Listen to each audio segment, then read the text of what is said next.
যুদ্ধের ঠিক মাঝখানে হযরত আলী রাদিয়াল্লাহু আনহু হঠাৎ করে কেন থেমে গেলেন? শেষ আঘাত করার একেবারে আগ মুহূর্তে কি এমন ঘটেছিল যা তার হাত থামিয়ে দিল? একদিন হযরত আলী রাদিয়াল্লাহু আনহু এক ভয়ঙ্কর শক্তিশালী শত্রুর মুখোমুখি হলেন। সংঘর্ষে তিনি তাকে সম্পূর্ণভাবে পরাজিত করে ফেলেছিলেন। শেষ আঘাত করার জন্য তিনি যখন তলোয়ার তুলেছেন, ঠিক তখনই শত্রু তার মুখে থুতু ছিটিয়েছিল। সেই মুহূর্তেই হযরত আলী রাদিয়াল্লাহু আনহু আঘাত থামিয়ে দিলেন, নীরবে তলোয়ার মাটিতে রেখে দিলেন। হতভাগ শত্রু জিজ্ঞেস করল, আপনি থামলেন কেন? এখনই তো আমাকে শেষ করতে পারতেন।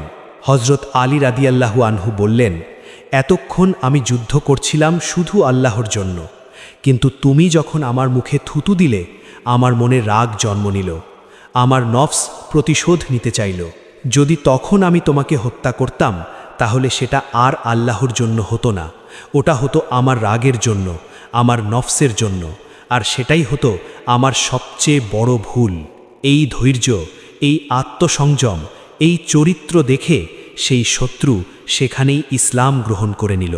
যদি আপনার মনে হয় আসল শক্তিমানের রাগকে জয় করা, তাহলে কমেন্টে লিখুন আল্লাহু আকবার।